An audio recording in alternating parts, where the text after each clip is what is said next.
Hola, buenas noches a todos. Esta es nuestra reunión virtual número 10. Reunión virtual número 10. Vamos a iniciar entonces.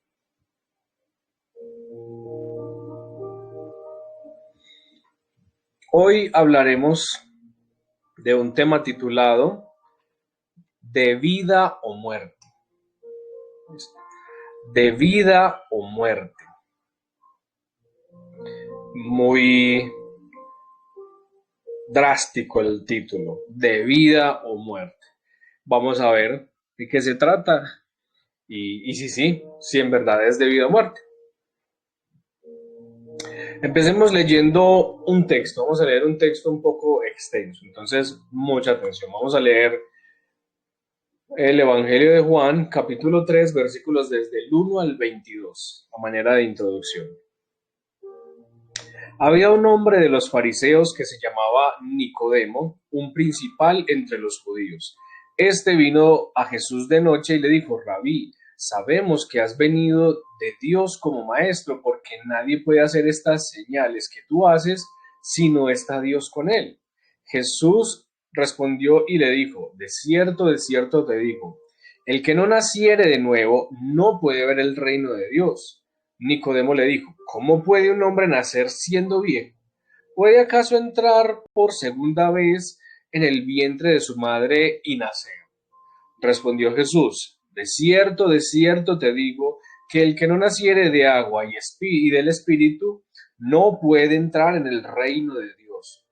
Lo que es nacido de la carne, carne es, y lo que es nacido del Espíritu, Espíritu es.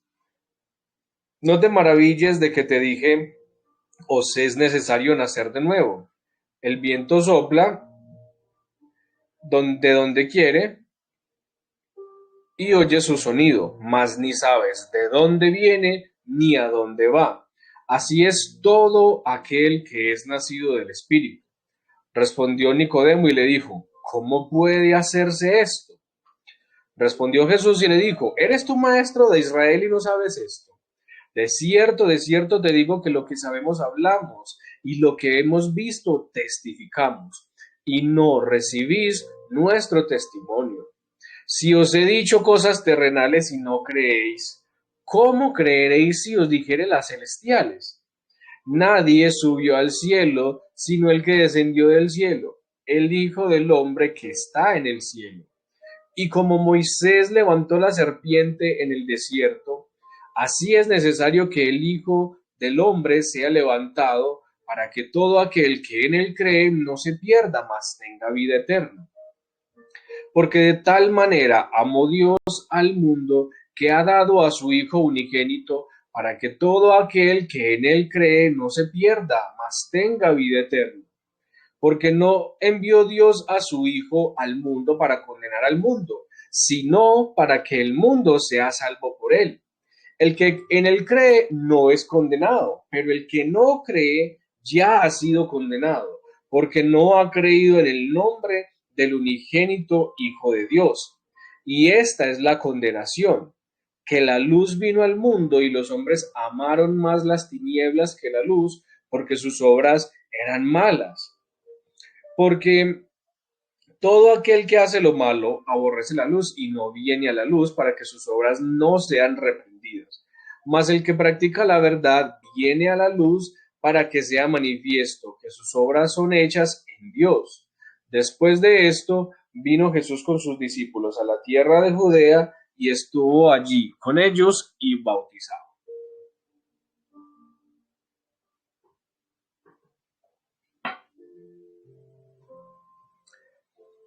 Bueno, un poco extenso este texto, pero tiene muchísimo que ver con el tema, porque hoy vamos a hablar de relaciones. Vamos a hablar de relaciones y empezamos hablando de que existen diferentes tipos de personas y personalidades. Es decir, hay personas con las que nos es más fácil llevar, hay personas con las que nos es un poco más difícil llevarnos, pero se puede. Hay personas con las que definitivamente es muy difícil llevarnos,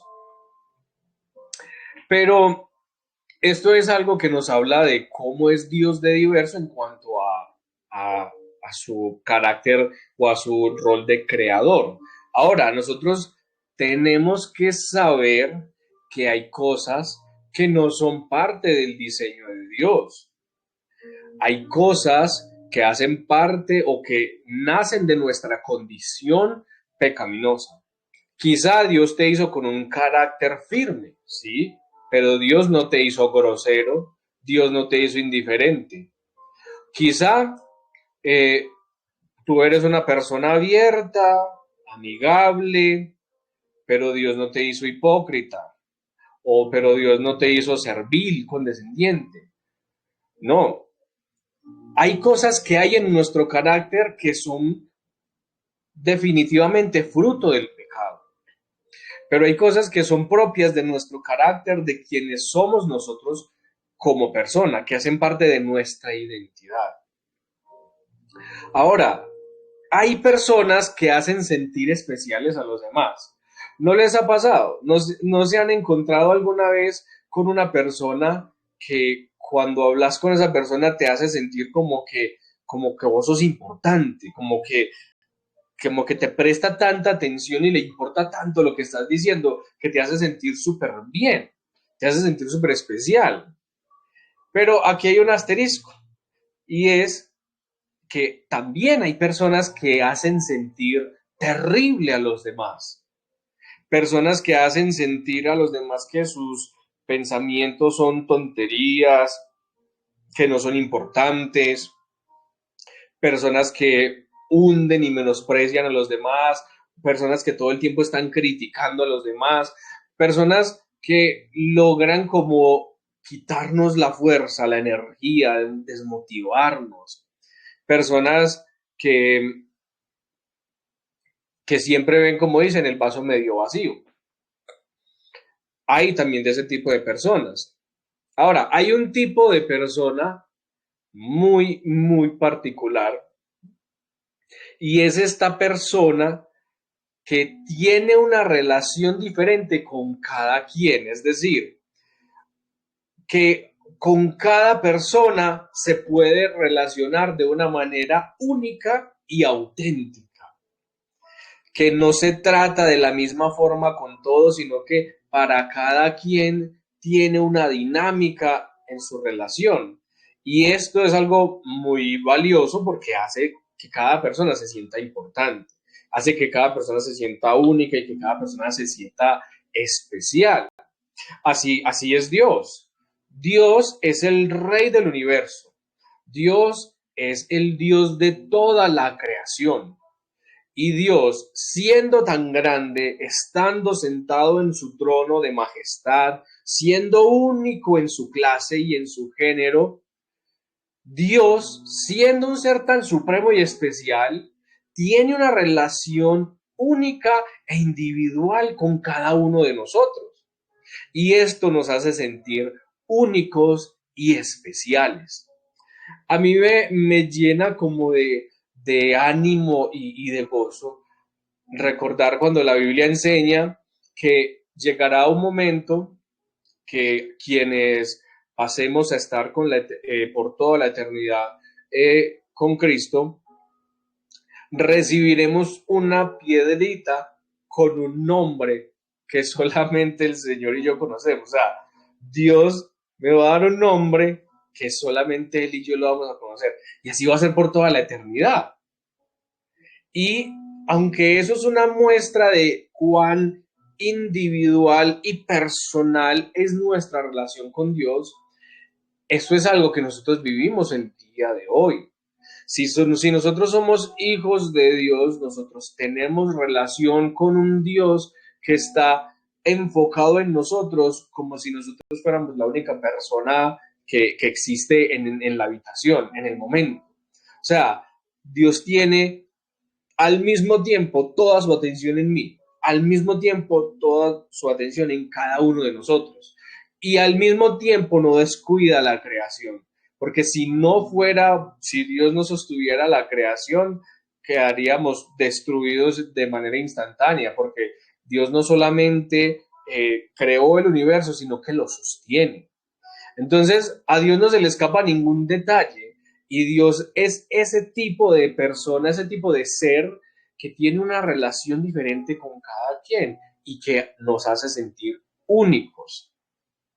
Ahora, hay que establecer algo y es que algunas relaciones son muy importantes y decisivas. Algunas relaciones son muy importantes, otras no tanto. Por ejemplo, la relación que yo pueda tener con algún compañero de trabajo es algo importante, porque un compañero de trabajo es alguien que yo me voy a encontrar constantemente, ¿cierto? En mi lugar de trabajo. Nuestra relación, por ejemplo, con un cliente es importante, pero a un nivel diferente, porque quizá a un cliente no lo vamos a estar encontrando todo el tiempo, quizás sí, dependiendo de lo que trabajemos. Nuestra relación con algún compañero de la universidad o del colegio puede ser importante porque son personas con las que nosotros vamos a encontrar constantemente y con quienes vamos a tener que vernos, trabajar muchas veces.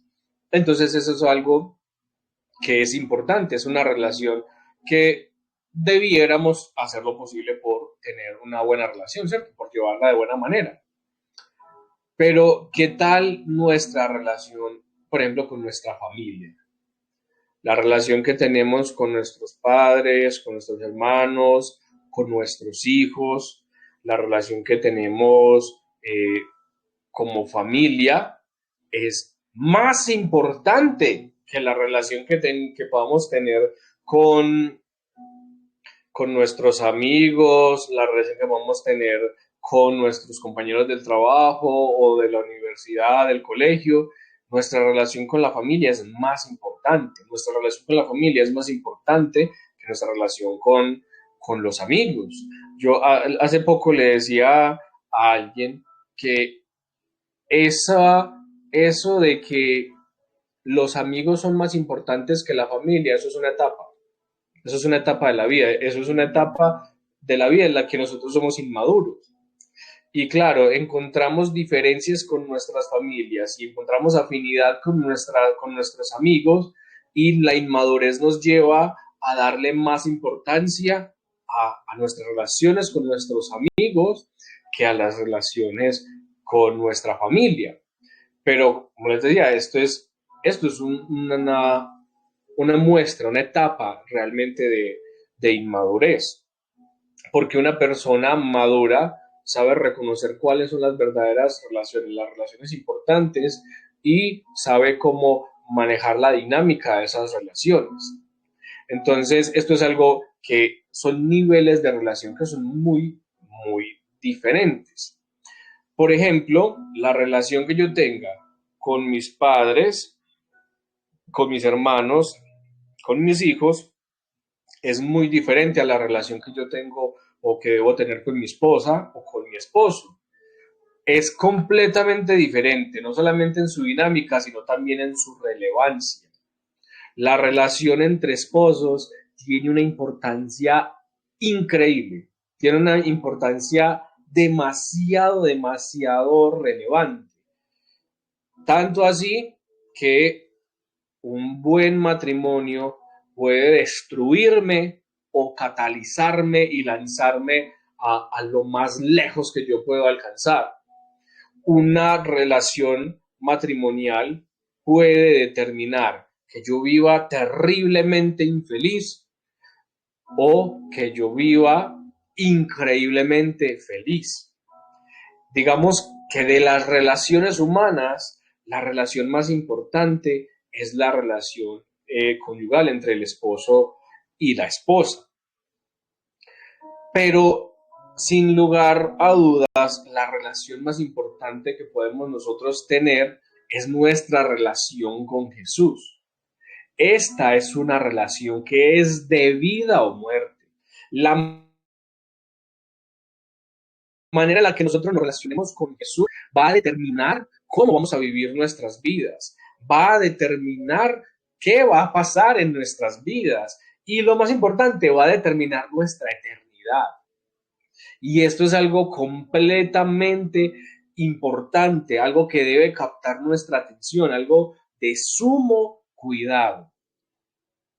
Porque muchas veces nosotros hemos tenido terribles relaciones con nuestra pareja, con nuestros familiares, con nuestros amigos, con personas que nos encontremos en el día a día.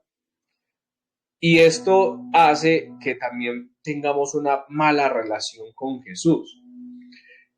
La diferencia es que, pues, la relación que yo tenga con mi familia, con mi esposa, con mis hijos, va a ser agradable o desagradable en mi vida en esta tierra. Pero la relación que yo tenga con Jesús va a ser agradable o desagradable en mi vida, tanto en esta tierra como en la eternidad. Por eso la relación con Jesús es más importante que cualquier otra relación que nosotros podamos tener. Porque por más que nosotros debemos velar por tener buenas relaciones con todas las personas, la relación con mi esposa pasará, la relación con mis hijos pasará, la relación con mis padres pasará, la relación con mis amigos pasará, pero la relación que yo tenga con Jesús va a trascender a la eternidad. Si yo soy un hijo de Dios, si yo soy amigo de Dios, eso va a trascender en la eternidad. Y si yo soy enemigo de Dios, si yo rechazo a Cristo, eso va a trascender en la eternidad. Por eso nuestra relación con Jesús es una relación de vida o muerte. No es una relación menor, no es una relación accesoria, es completamente central para nuestro destino y nuestra eternidad. Es algo que no debiéramos menospreciar, ignorar, que no debiéramos tomar a la ligera. Hay, precisamente porque hay relaciones que son tan importantes, es que tenemos que ser muy cuidadosos en cuanto a cómo entramos nosotros a las relaciones. Nosotros tenemos que ser muy cuidadosos eligiendo nuestras amistades, cómo encontramos nuestras amistades. Nosotros tenemos que ser demasiado cuidadosos en cuanto a cómo elegimos a nuestro esposo o a nuestra esposa. Porque el matrimonio, yo siempre digo que el matrimonio tiene una magia, el matrimonio tiene una bendición y respaldo de Dios increíble, pero el matrimonio como tal no va a quitar muchas cosas. El matrimonio no me va a hacer dejar de pecar, el matrimonio no me va a quitar mi mal carácter, el matrimonio no me va a quitar mi corazón pecaminoso, no. Lo que va a hacer es que todo este pecado que yo llevo dentro, que yo cargo, ahora no solamente me va a afectar a mí, sino que ahora también va a afectar directamente a otra persona, porque delante del Señor somos uno. Justo ahorita que estaba en la barbería, le decía al barbero que le recomiendo completamente el matrimonio, pero que le recomiendo que se tome muy, muy en serio a quién escoger para el matrimonio. Que el matrimonio puede ser una bendición enorme, pero que es una decisión tan importante que no se puede tomar a la ligera y que no se puede tomar solamente con los ojos o con el estómago, no se puede. Es demasiado, demasiado relevante. Nuestra relación con Jesús es exageradamente más relevante y por eso yo tengo que tomarla con mucho cuidado y no a la ligera. Y esto no para decir, no, yo voy a analizar a Jesús para ver que si me convenga. No, Jesús es el mayor bien que nosotros podemos tener. Pero nosotros lo que tenemos que considerar es qué tipo de relación vamos a tener con Jesús. Porque si mi relación con Jesús es algo de vida o muerte, el tipo de relación que yo tenga con Jesús va a ser demasiado, demasiado trascendental. No es tener una relación por tener una relación. Es saber cuál es el tipo de relación que vamos a tener. De hecho, la Biblia, el Señor nos enseña una parábola diciéndonos que nadie empieza a construir sin antes sentarse y hacer su presupuesto para saber si va a tener con qué terminar. Porque no sea que empiece a construir, no pueda terminar y se convierta en el hazmerreír de las personas y los demás lo vean y digan, mire, este fue el que empezó a construir y no pudo terminar, y sea de burla y de oprobio para los demás. Nosotros tenemos que considerar lo que cuesta nuestra relación con Jesús, pero para ello primero tenemos que determinar cuál es el tipo de relación que nosotros vamos a tener con Jesús, porque nuestra relación con Jesús, una vez más, es de vida o muerte. No es algo que debamos tomar a la ligera. Ahora, vamos a ver, ¿qué tenemos que decir?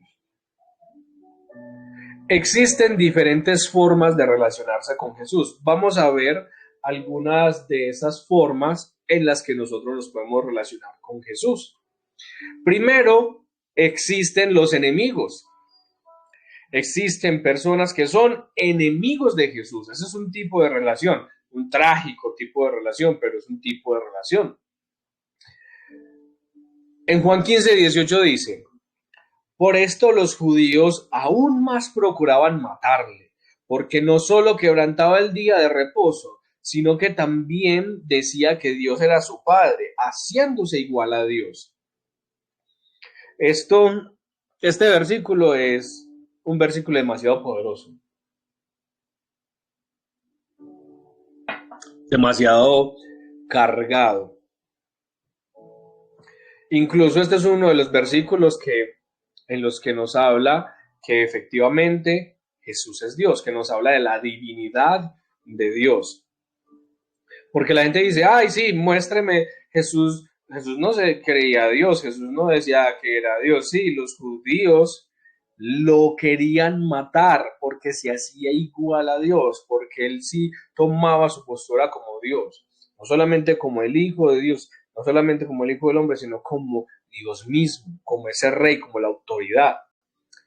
Pero esto es otro tema. El asunto aquí es que una de las maneras en las que yo puedo relacionarme con Jesús es siendo su enemigo. Miren lo que nos enseña este versículo, que los judíos procuraban matarle con más ganas. ¿Y por qué? No solamente porque quebrantaba el día de reposo, sino que también decía que Dios era su propio Padre. O sea, Jesús sanaba a los enfermos en el día de reposo. Y esto irritaba a los religiosos porque amaban su religión. Y Jesús profanaba esa religión. Entonces, en lugar de reconocer que Jesús era Dios mismo delante de ellos se aferraban a su religión y odiaban a Jesús y lo hacían su enemigo. Y esto pasa muchas veces en nuestras vidas. Muchas veces nosotros, los seres humanos, vemos a Jesús como nuestro enemigo. ¿Por qué? Porque vemos que Jesús representa la amenaza de terminar con nuestro pecado, el pecado que nosotros amamos. Mucha gente, incluso ustedes lo habrán escuchado más de una vez, mucha gente dice, oiga, yo que me voy a volver cristiano, para tener que dejar de rumbear, para tener que dejar de beber, me vuelvo cristiano, me pongo a buscar a Dios y ya no puedo estar saliendo con mujeres o con hombres, ya no puedo estar haciendo un montón de cosas. Yo no voy a volverme cristiano para amargarme la vida. Estas son personas, porque esto lo escuchamos muchísimo, por lo menos yo lo he escuchado demasiadas veces. Personas que reconocen que Jesús acabaría con el pecado que ellos aman. Personas que reconocen que Jesús sería el final de una relación pecaminosa. Y no digo una relación amorosa, pecaminosa, no, una relación con el pecado, en el que yo toda la vida he estado orgulloso de mi pecado, en el que yo toda la vida me he estado burlando de mi pecado o incluso engrandeciendo con mi pecado, deleitando con mis pecados, y reconozco que Jesús es Dios y que Jesús es Señor, y que el hecho de que Jesús llegue a mi vida y que Jesús pretenda llegar a mi vida es que Jesús llega con la pretensión de acabar con ese pecado que yo amo. Y debido a eso, prefiero odiar a Jesús antes que abandonar el pecado que me esclaviza. Esta es la primera relación que nosotros podemos llegar a tener con Jesús. Y de hecho, absolutamente todos hemos pasado por este tipo de relación con Jesús. Todos aquellos que hoy en día estamos rendidos a los pies de Cristo, que hemos nacido de nuevo, absolutamente todos estuvimos en esta situación. Éramos enemigos de Dios, pero éramos enemigos de Dios, y una de las razones es que por causa de nuestro amor hacia el pecado. Claro que Jesús va a aguarnos la fiesta si nuestra fiesta es pecaminosa. Claro que Jesús va a terminar con mi alegría si a mí lo que me alegra es pecar, porque a Dios le interesa más mi bienestar que mi alegría. Pero nosotros tenemos que saber que no hay fuente de gozo más pura, más inagotable y grande y abundante que tener una buena relación con Jesús. Esa es una de las formas en las que el pecado nos engaña. El pecado nos vende por pequeñas gotas de placer, nos vende un mar de ira, mientras que Jesús lo hace al contrario. Por un pequeño tiempo de aflicción en esta tierra, en el cual no estaremos solos durante esa aflicción, en el cual nos gozaremos durante esa aflicción, en el cual seremos protegidos, animados, guardados, acompañados durante ese tiempo de aflicción, y vamos a tener un mar de bendiciones, un mar de gozo, una eternidad de bienestar. Esa es la mentira del pecado, y esa es la mentira que Jesús viene a destruir. Cuando el pecado quiere quitarnos tanto por poco, como lo hablábamos la reunión anterior, Jesús nos enseña y nos lo dice: en el mundo tendréis aflicción. Jesús no nos engaña. Jesús nos dice que si nosotros somos sus hijos, somos sus seguidores, que si nosotros vivimos para Él y le entregamos nuestra vida, en este mundo vamos a tener aflicción. Por supuesto que sí, pero este mundo no es nuestro hogar, no es nuestro destino final. Este mundo es una pequeña gota ante todo un océano en el tiempo. Esta vida en la cual efectivamente tendremos aflicción, también se nos dice: pero confiad, yo he vencido al mundo. Aunque nosotros seamos perseguidos, afligidos, nosotros seamos heridos, atacados, perseguidos en esta vida, esto solo será un momento, y por eso la palabra nos lo enseña, que las aflicciones momentáneas no son nada comparadas con esa gloria que en nosotros ha de manifestarse. Obviamente, vamos a odiar a Jesús y a ser sus enemigos si en nuestra vida gobierna el pecado y si lo que nosotros amamos es el pecado. Y ahí inicia la relación de toda persona con Jesús, como enemigos de Jesús. Y miren lo que está sucediendo aquí. Los judíos, que supuestamente eran los que enseñaban a las personas cómo relacionarse con Dios, procuraban matar a Jesús porque Jesús profanaba su religiosidad. Porque Jesús decía que Dios era su propio Padre. O sea, Jesús sanaba a las personas. Jesús les enseñaba a relacionarse con Dios como Padre, les enseñaba a acercarse a Dios como Padre, y ellos lo querían matar. Y lo repito, no vea esto como otras personas. Dese cuenta que ahí estuvimos usted y yo. Y ahí, tristemente, vive gran parte de nuestra familia, vive gran parte de nuestros amigos y vive la inmensa mayoría del mundo. Y esto no es sorpresa porque nosotros lo sabemos, la palabra nos lo enseña, que el camino que lleva a la vida es angosto y pocos entran por él. Que ancho y espacioso es el camino que lleva a la perdición. Pero nosotros somos conscientes de que en algún momento estuvimos ahí, siendo enemigos de Dios. ¿De qué otra manera me puedo relacionar con Jesús?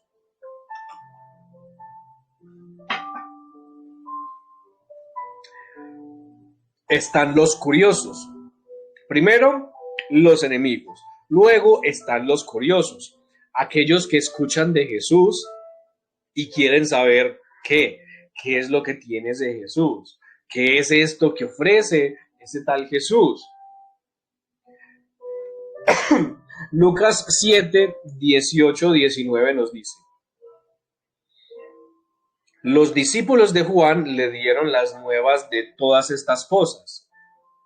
Y llamó Juan a dos de sus discípulos, este es Juan el Bautista, y llamó Juan a dos de sus discípulos y los envió a Jesús para preguntarle: ¿eres tú el que había de venir o esperaremos a otro? Otra de las maneras en las que nosotros nos relacionamos con Jesús es siendo curiosos en cuanto a Jesús. Ve, ¿y quién es este Jesús?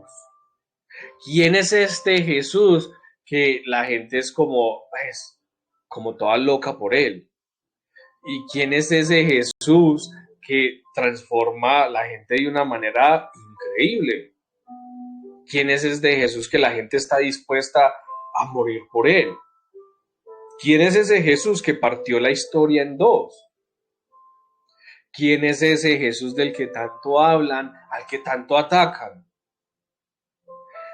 Muchas veces nosotros nos acercamos a Jesús como curiosos, no interesados en Jesús, no amando a Jesús, simplemente como cuando alguien es chismoso, como cuando se escucha algo afuera y el chismoso sale y se asoma por la ventana simplemente para saber qué pasó.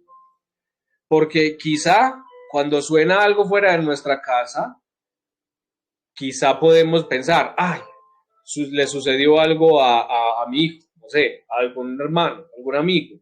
Entonces, con preocupación nos acercamos.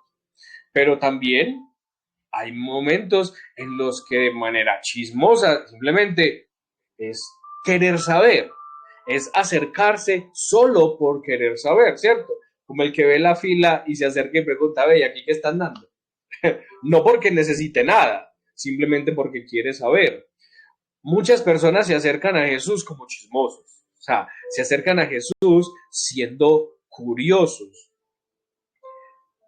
Y miren cómo Juan el Bautista estaba incluso curioso acerca de Jesús, ¿eres tú el que había de venir o esperaremos a otro? Esto nos lo dice porque justo en el versículo anterior o dos versículos anteriores dice la Biblia que los discípulos de Juan le contaron todas las cosas que Jesús estaba haciendo, que Jesús estaba sanando, que Jesús estaba haciendo milagros, que Jesús estaba echando fuera demonios. Entonces, debido a este reporte que le dieron a Juan el Bautista, fue que él envió, miren, lo dice, los discípulos de Juan le dieron las nuevas de todas estas cosas, esas cosas que acabamos de mencionar. Y debido a eso, se encendió la curiosidad de Juan. Y le mandó a dos de sus discípulos para que le preguntaran a Jesús. O sea, en el momento Juan no estaba expresando un interés genuino en Jesús. Porque si Juan estaba esperando al Mesías, al Salvador, al Redentor, y existía la más mínima posibilidad de que ese Jesús de Nazaret fuera ese Mesías que él tanto estaba esperando, él mismo hubiera ido. No hubiera mandado a otros a preguntarle, ¿ve usted si eso no es? No, iría él mismo a cerciorarse de que ese es el Jesús. Cuando nosotros nos acercamos como curiosos, tenemos la desventaja de que no alcanzamos a conocer. Cuando nosotros nos acercamos como curiosos, nos perdemos de relacionarnos con Dios. Ahora, es cierto que cuando nosotros nos acercamos como curiosos, sí, estamos acercándonos a Jesús, pero acercarnos como curiosos no nos va a traer ninguna transformación, no nos va a traer ningún beneficio, de hecho, va a ser un perjuicio. ¿Por qué? Porque al saber acerca de Jesús, pero no conocerlo, lo vamos a descartar. Y esto le pasa a muchas personas. Yo realmente, con mucha tristeza lo digo, me he encontrado con muchas personas que me dicen, yo era cristiano. Y yo digo, ¿era cristiano? No, no, porque la Biblia nos enseña que las ovejas de Jesús nadie las aparta de su mano, ni siquiera las mismas ovejas. Ya lo hablamos, Jesús es el buen pastor que da su vida por sus ovejas y que es capaz de abandonar las 99 para ir a rescatar esa oveja que se le ha perdido. Cuando alguien se acerca y me dice, yo era cristiano, no, usted iba a la iglesia, usted leía la Biblia, usted tenía padres cristianos, usted tenía amigos cristianos, pero yo era cristiano, esto es un engaño. ¿Qué pasa? Muchas personas se acercan a la fe, se acercan a la iglesia, se acercan al cristianismo, incluso se acercan a la Biblia y empiezan a escuchar acerca de Jesús. Ve, Jesús cambia la vida de las personas, Jesús salva, Jesús redime del pecado, Jesús ama, Jesús es Señor, Jesús es todopoderoso, Jesús murió por nosotros, Jesús nos ofrece la vida eterna, Jesús es el único camino al Padre, y empezamos a escuchar todas estas cosas. Pero realmente no tenemos una relación con Jesús y seguimos entonces estando satisfechos con nuestro pecado. De hecho, conozco un caso en específico que me da mucha tristeza de alguien que es músico. Este muchacho se acercó a la iglesia, empezó a compartir su vida con el Señor, empezó incluso a ser parte del servicio en la iglesia, empezó a relacionarse con otros creyentes, pero él amaba muchas cosas del mundo, pero habiendo escuchado de Jesús, habiendo escuchado acerca de la santidad de Dios, habiendo escuchado de la esclavitud del pecado y de que el pecado trae muerte, él quería resistirse a eso que él amaba. El asunto es que este joven estuvo luchando y llegó un momento en el que se cansó de luchar. Dijo, definitivamente esto no es para mí. Y salió, se fue de la iglesia, salió de la iglesia, volvió al mundo, del cual evidentemente nunca salió, y ahora tomó la posición de enemigo. Ahora se ríe de los creyentes, ataca a los creyentes, se burla de la iglesia. Y otros amigos me decían, pero mírelo, él era un cristiano de verdad, él pasaba demasiado tiempo en la iglesia, sirviendo en la iglesia, y realmente yo les decía, lastimosamente, escuchó acerca de Jesús, leyó acerca de Jesús, pero no lo conoció. Porque hay una de las doctrinas que, una doctrina demasiado hermosa, demasiado importante, que es la doctrina de la gracia irresistible, que nos enseña que cuando en verdad el Señor se nos revela a nosotros, el Señor se hace irresistible a nosotros. Es decir, cuando la gracia llega a nuestra vida, nosotros no podemos resistirnos a esa gracia. No hay pecado, no hay vicio, no hay relación, no hay condición que sea más fuerte que esa gracia que nos es revelada. Y lastimosamente este joven, hoy en día, en su mente, él cree que tuvo una relación con Jesús. En su mente, él cree que él fue cristiano. Pero la razón por la que él salió de la iglesia fue porque nunca dejó de amar las cosas del mundo. Porque simplemente prefirió entregarse a aquello que amaba que renunciar a todo eso que él amaba por alguien de quien estaba escuchando, que era Jesús. Y ese es el riesgo tan grande que tienen los que se acercan a Jesús como curiosos, que logran saber acerca de Jesús, pero no logran conocer a Jesús. El riesgo que corren los curiosos, los que se acercan a Jesús como curiosos, es que llegan a saber acerca de Jesús, pero no llegan a conocerlo. Y luego se alejan de él, creyendo que lo conocieron y que lo rechazaron, cuando en ningún momento llegaron a conocer verdaderamente a Jesús. Y esta curiosidad que en un momento los atrajo a Jesús, termina siendo la trampa que los aleja por completo. Termina siendo el muro y la barrera que les impide volver a acercarse a Jesús, porque les hace creer que ya lo conocen, les hace creer que ya experimentaron con Jesús y que Jesús no les funcionó, que Jesús no era para ellos, que Jesús no era lo que decían o no era lo que ellos esperaban. Qué riesgo y qué triste cuando las personas se acercan solamente con curiosidad a Jesús. También podemos relacionarnos a Jesús desde el interés. Otra manera en la que nos relacionamos con Jesús es a través del interés.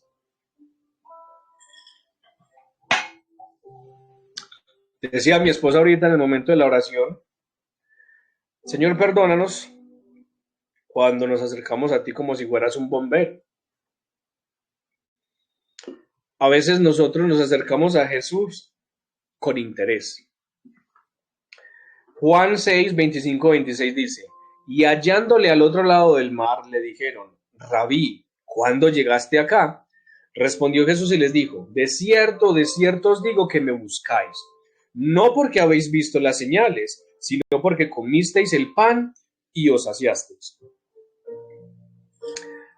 Tenemos que reconocer que tristemente hay personas dentro de las congregaciones que llevan toda la forma del cristianismo, toda la forma de la vida cristiana. Tratan de llevar sus hogares como la Biblia lo propone, con los roles que la Biblia propone. Llevan toda la forma de la religión. Hay personas en las congregaciones que viven todo el estilo de vida, toda la forma del cristianismo, todo aquello que se puede imitar o falsear, pero que realmente no están interesados en Jesús. Aquí vino una multitud a Jesús diciéndole: Rabí, ¿cuándo llegaste acá? Como: Jesús, ¿qué te nos hiciste? Te estábamos buscando. Pero Jesús les dijo, ustedes no me buscan porque hayan visto las señales. O sea, no es que ustedes vieron las señales y entendieron que yo soy el Mesías. No, es que ustedes comieron pan, se saciaron y están buscando eso con interés. Entonces, lastimosamente tenemos que reconocer que en las congregaciones hay personas que viven una vida como los cristianos, con lo que propone el cristianismo, por los beneficios que tiene. Miren, la Biblia es una fuente de sabiduría infinita e infalible. Si usted cría a sus hijos como la Biblia lo enseña, usted va a ser el mejor padre, así usted no sea un verdadero creyente. Si usted lleva su matrimonio como la Biblia lo enseña, usted va a tener un excelente matrimonio, aunque usted no sea un creyente. Si usted lleva sus finanzas como la Biblia lo enseña, usted va a tener prosperidad, aunque usted no sea un creyente. La Biblia es un manantial de bendición y de sabiduría de Dios, tal que puede ser aprovechada incluso por aquellos que no son verdaderamente hijos de Dios. Muchas veces la gente se acerca a Jesús de forma interesada. No me interesa Jesús, pero me dijeron que ese Jesús arregla hogares. No me interesa Jesús, pero me dijeron que ese Jesús saca de la pobreza. No me interesa Jesús, pero me dijeron que ese Jesús sana enfermedades. No me interesa Jesús, pero me dijeron que ese Jesús lo vuelve a uno inteligente, le ayuda a uno a ser sabio. No me interesa ese Jesús, pero me dijeron que ese Jesús salva de la condenación eterna, del castigo eterno, de la ira venidera. No me interesa ese Jesús, pero me dijeron que ese Jesús salva. Entonces, no busco a Jesús por querer estar con Él, por conocerlo y amarlo, sino porque me puede salvar, me puede proveer, me puede proteger, me puede sanar, puede restaurar mi familia, mi hogar, mi salud, mi mente, absolutamente todo. Ahora, tenemos que reconocer que es muy probable que también todos hayamos pasado por aquí. Tenemos que reconocer que en algún momento escuchamos de Jesús lo suficiente como para saber que Él era todopoderoso, que Él era un Dios que ama, que tiene misericordia y que todo lo puede.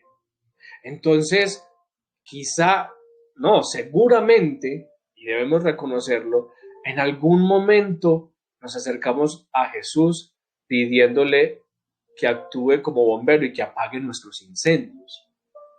Tenemos que reconocer que en algún momento llegamos, Señor, ayúdame en esto, ayúdame en esto, ayúdame en esto, ayúdame en esto. Y de hecho, tenemos que reconocer que al día de hoy hemos orado más por la ayuda del Señor que por el conocimiento del Señor.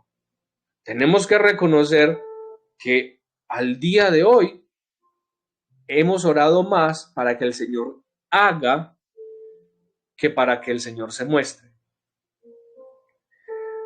Hemos orado muchísimas veces más pidiéndole al Señor que nos ayude con nuestro trabajo, que nos provea, que nos sane, que nos ayude con algún dolor, que bendiga a nuestros hijos, que sane, restaure nuestro matrimonio. Ahí están la mayoría de nuestras oraciones.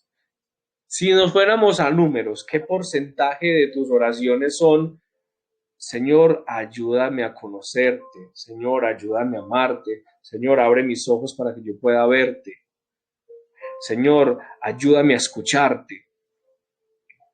Lo que pedimos para nosotros versus lo que pedimos de Jesús, hay un desbalance muy grande. Por eso podemos decir, todos también hemos pasado por aquí. ¿Y qué pasa con esto? Quienes se acercan a Jesús como interesados, adivinen qué, muchas veces reciben lo que están buscando, pero esto realmente es algo triste. ¿Por qué? Muchas personas se acercan a Jesús por pan, ser saciados de pan, y se van con el estómago lleno, pero con el corazón vacío y muertos en delitos y pecados. Cuando Dios, y de hecho conozco una historia como tal, es muy específica, de alguien que se acercó a Jesús con un propósito específico, y fue fiel al Señor y buscó a Jesús con esa petición. Dios le respondió, concedió su petición y en cuanto recibió su petición, se olvidó y se alejó de Jesús. Y esa historia pasa una y otra vez. Quienes se acercan a Jesús siendo interesados corren el riesgo de recibir aquello que están buscando. Están buscando sanidad, Jesús tiene misericordia y los sana. Están buscando provisión, Jesús tiene misericordia y les provee. Están buscando protección, Jesús tiene misericordia y los protege. Pero cuando reciben aquello que fueron a buscar, se van. Ese es el peligro cuando muchas veces a nosotros nos comparten el evangelio centrados en nuestra necesidad y no centrados en Dios. El evangelio, y esto es algo que cada uno de ustedes y yo tenemos que tener muy, muy, muy claro, y es que el evangelio se trata de Dios. El protagonista, el centro del evangelio es Dios y no el hombre. Lastimosamente, para que nos suene atractivo el evangelio, nos venden un evangelio centrado en el hombre. Nos venden un Jesús que es un bombero que apaga incendios, que es un genio de la lámpara que hace proezas, que resuelve nuestras situaciones. Pero el evangelio está centrado en Dios. Solo que lastimosamente nos vemos tentados a motivar a las personas y no a decirles la verdad. Cuando a nosotros se nos predica el evangelio, se nos debe hablar del pecado, de la santidad de Dios, de la justicia de Dios. Y es ahí cuando se nos habla de la gracia de Dios y del amor de Dios. Pero si a nosotros se nos predica el evangelio sin el pecado, sin la santidad y sin la justicia de Dios, primero que todo tenemos el evangelio adulterado, no es el evangelio verdadero, no es el evangelio que salva. Porque todos queremos lo mejor para nosotros. Si a mí se me acercan y me dicen, Jesús te ama y tiene un plan maravilloso para tu vida, ¿quieres que Dios te ayude? Ah, maravilloso, claro, sálveme. No me voy a rendir a Él, no le voy a entregar mi vida, pero si el mal me quiere hacer bien, listo, somos amigos, que me haga todo el bien que quiera. Ese Jesús murió por mí para que yo fuera salvo y no me pide nada y no me exige nada.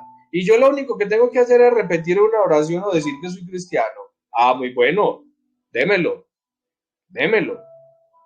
Pero cuando nosotros entendemos la gravedad del pecado, que el pecado, la paga del pecado es muerte, cuando nosotros entendemos que Dios es santo y que la santidad de Dios le exige que destruya al pecador, cuando nosotros entendemos que la santidad de Dios exige nuestra condenación, cuando nosotros entendemos que Dios es un juez justo y que por ningún motivo tendrá por inocente al culpable y que de ninguna manera va a permitir que ningún pecado quede en la impunidad. Entonces nosotros entendemos la necesidad de un Salvador y entendemos nuestra posición delante de Dios.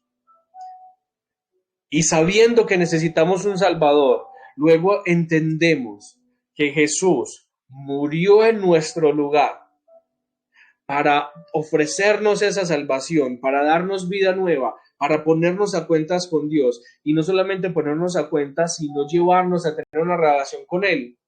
Ahí tenemos el Evangelio, ahí tenemos una sana posición de quién es Dios y quiénes somos nosotros. Pero cuando nosotros nos acercamos a Dios de manera interesada, corremos el riesgo de que se nos dé aquello que estamos pidiendo, y eso no sería para nuestro beneficio. Nos podemos acercar a Jesús como admiradores. Mateo 7, 28, 29 dice, cuando terminó Jesús estas palabras, la gente se admiraba de su doctrina porque les enseñaba como quien tiene autoridad y no como los escribas. La Biblia nos habla de una ocasión en la que la gente decía, ¿cómo así? Este no es el hijo de José. O sea, no están sus hermanos y sus hermanas en medio de nosotros. Entonces, este no es el hijo del carpintero, del albañil, lo que sea. ¿de dónde tiene este tanto conocimiento, tanta doctrina y tanta autoridad? Y muchas personas se acercaban a Jesús como admiradores. Miren lo que estaba diciendo aquí. Cuando Jesús terminó estas palabras, la gente se admiraba de su doctrina. ¿Cuál gente? La misma gente que luego dijo, liberen a Barrabás y crucifíquenlo. Porque la admiración es como cuando nosotros tenemos, o sea, cuando nosotros miramos hacia el sol y el destello es muy fuerte, pero eso pasa. Cuando dejamos de mirar el sol, ese destello pasa. Los admiradores son aquellos que se acercan por un tiempo a Jesús. Ven quién es, ven cómo es y lo que él hace. Y quedan maravillados. Pero luego quitan su mirada de Jesús y se olvidan de todas esas cosas. Y ya, después de admirarlo, pueden rechazarlo tranquilamente. Los admiradores son aquellos que dicen, wow, increíble el poder que tiene Jesús, increíble el amor, la misericordia y la gracia que tiene ese Jesús. Hasta ahí. Pero no dan el paso de decir, voy a entregarle mi vida a ese Jesús tan admirable. Ese Jesús tan poderoso, ese Jesús tan sabio, merece que me rinda a él, merece que le entregue mi vida. El admirador no llega hasta ese punto. El admirador no llega a entregarse. El admirador es como el espectador que va a un concierto. Escucha al cantante, se maravilla de ese cantante y piensa, qué rico sería yo cantar así. Pero quien es más que un admirador, no se queda con eso, no se queda ahí, empieza a caminar en ese rumbo. Pero el admirador no, el admirador simplemente va, escucha el concierto, se maravilla, dice, wow, increíble, dice, qué rico, qué bueno sería yo tener esa habilidad, qué bueno sería yo poder hacer eso. Pero se termina el concierto, se va para su casa y simplemente queda con un buen concepto del cantante. Y muchas personas se acercan a Jesús de esa manera, como admiradores. Se acercan a Jesús, saben de Jesús, escuchan de Jesús, ven lo que Jesús hace, presencian lo que Jesús dice, se maravillan de Jesús, de su poder, de su amor, de su misericordia, de su grandeza, pero luego se van para su casa y se les olvida. Pero luego se van para su casa y no fueron transformados. Luego se van para su casa porque no se entregaron. Los admiradores llegan a deleitarse contemplando a Jesús. Pero es como cuando usted se come un postre. Usted va a un buen restaurante, se come un buen postre, se deleita mientras está comiendo ese postre, termina el postre y se va, y se acuerda de lo rico que fue ese postre. Y quizá en otro momento, cuando quiera algo rico, vuelve otra vez a ese restaurante, se come el postre, se deleita con el postre y vuelve y se va. Jesús no es el postre. Jesús no es la cereza del pastel. Jesús no es algo accesorio. Los admiradores corren el riesgo de conformarse con pequeñas dosis. Los admiradores corren el riesgo de conformarse solamente contemplando, no haciendo parte. También, entonces, otra manera de relacionarse con Jesús son los falsos.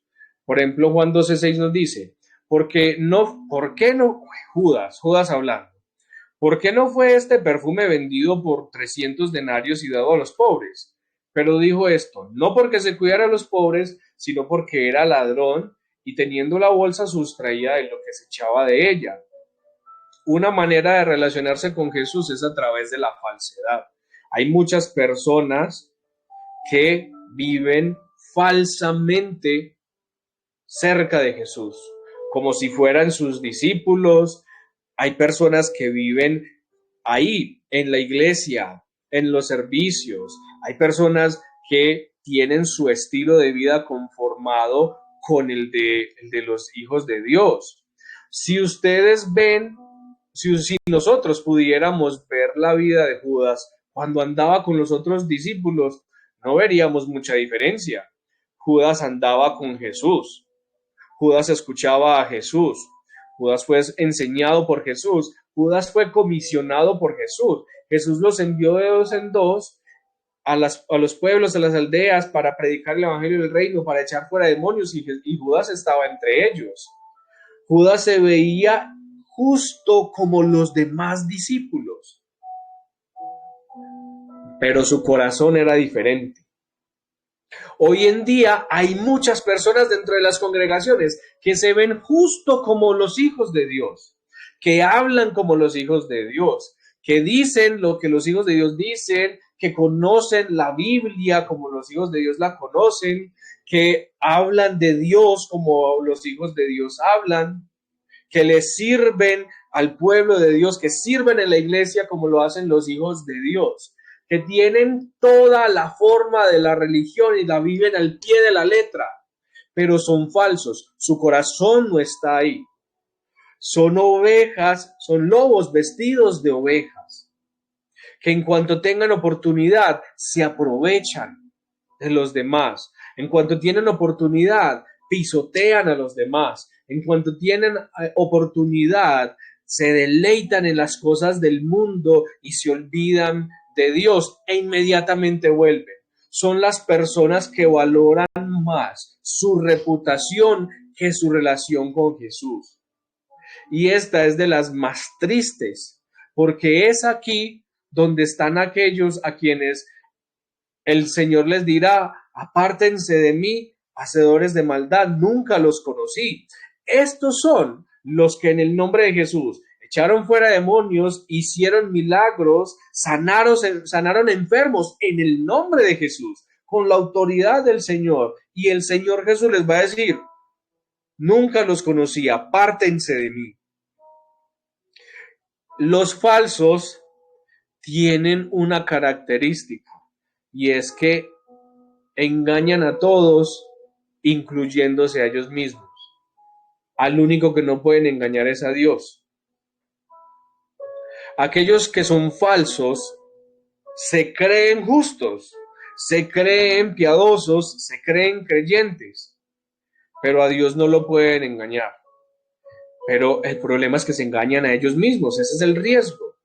Que el Señor nos guarde y que nosotros no seamos aquellos falsos que pasamos la vida en la iglesia, en la congregación, hablando de Dios, asistiendo a los grupos, leyendo la Biblia, hablando como evangélicos, viviendo como evangélicos, pero que somos realmente amadores de este mundo, de las cosas de este mundo y no de Dios.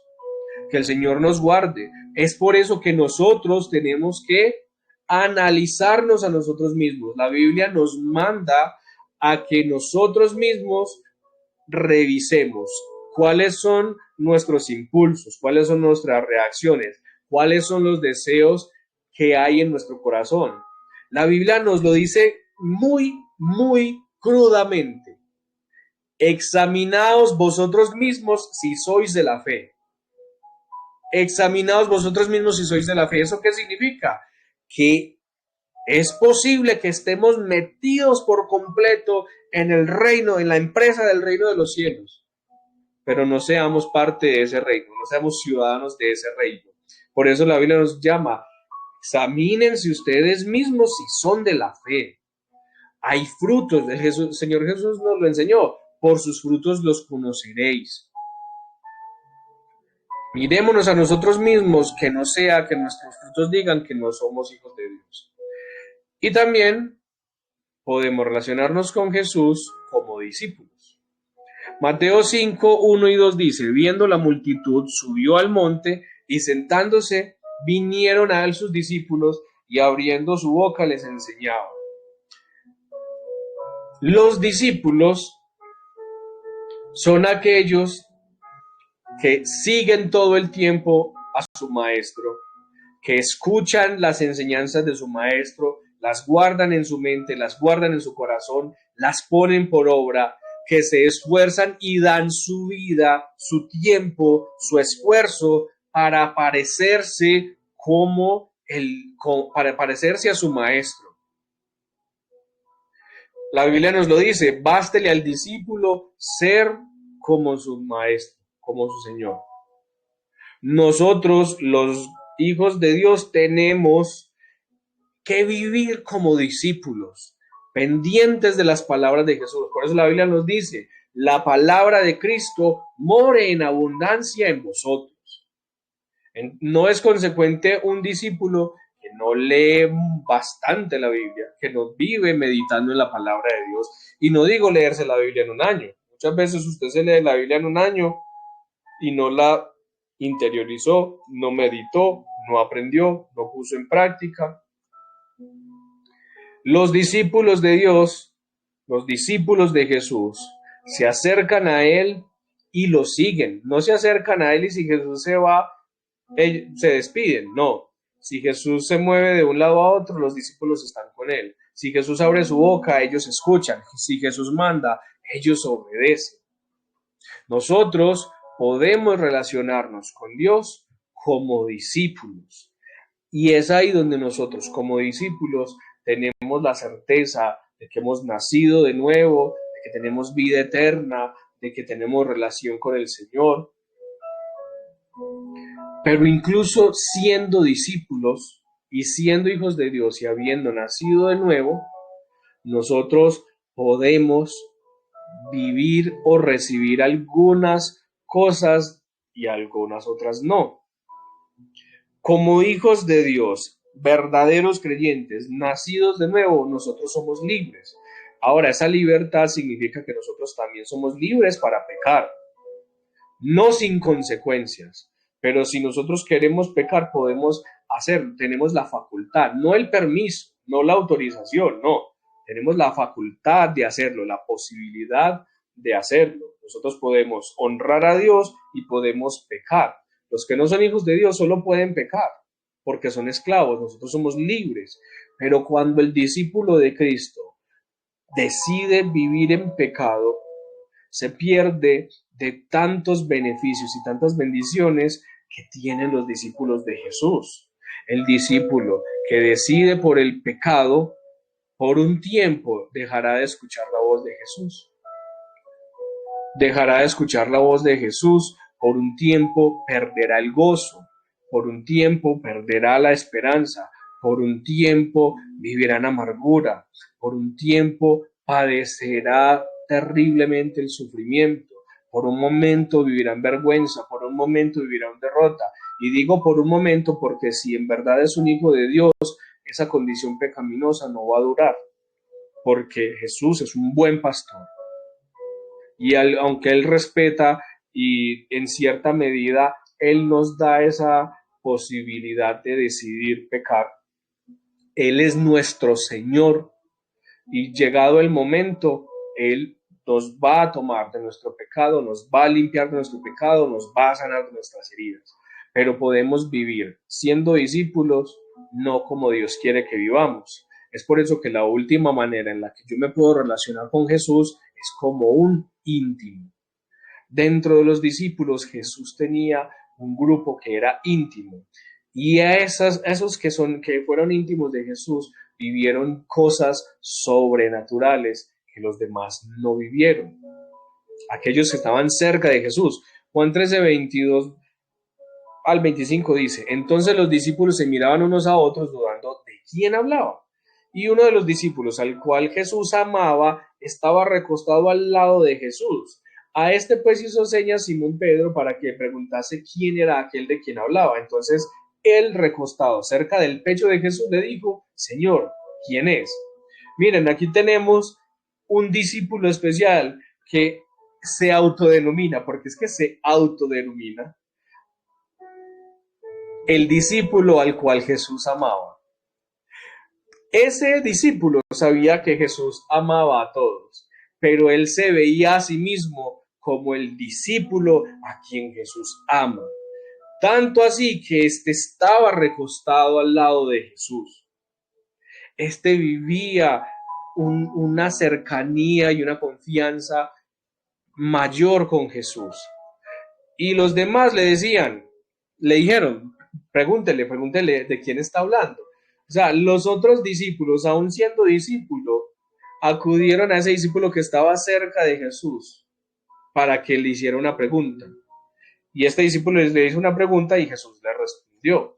Nosotros podemos relacionarnos con Jesús siendo íntimos, siendo esos discípulos que no solamente hemos nacido de nuevo, que no solamente mantenemos pendiente de sus enseñanzas, sino que buscamos tener una relación cada día más y más estrecha con Jesús, que lo amamos y buscamos amarlo cada día más, que ponemos nuestra mirada en Jesús y solo en Él, y no quitamos nuestra mirada de Él, y que estamos cerca y que podemos escuchar los secretos, que podemos escuchar las palabras, que podemos ver los milagros, que podemos experimentar la presencia y la gloria de Dios. Así nosotros podemos acercarnos a Jesús. Es por eso entonces que nosotros tenemos que saber que nuestra relación con Jesús es de vida o muerte, porque o nos llevará a una eternidad de muerte y de condenación, o nos llevará a una eternidad de vida. Nuestra relación con Jesús o hará que nosotros tengamos una vida plena y abundante en esta tierra y más aún en la eternidad, o hará que nosotros tengamos una vida vacía y triste en esta tierra y más aún en la eternidad. Pidámosle al Señor que nos ayude y que nosotros podamos ser esos no solamente discípulos, sino que nosotros podamos ser íntimos. Vamos a orar.